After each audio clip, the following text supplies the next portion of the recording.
Hello আসসালামু আলাইকুম guys, আজকে যাব ছাদের উপরে আমাদের বাগান গাছগুলো দেখাবো। আসেন গাইস।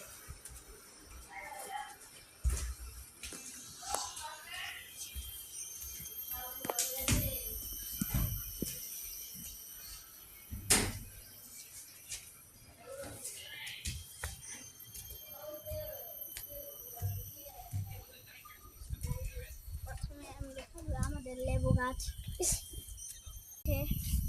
আমাদের একটা মরিচ গাছ, আমাদের এখানে আছে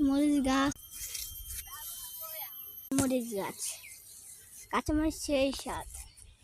আমাদের প্যারা গাছটা ছিল সেটা।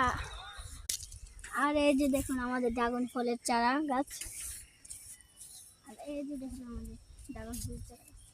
আর এখানে বলেছে শাক, এখানে বলেছে টমেটো।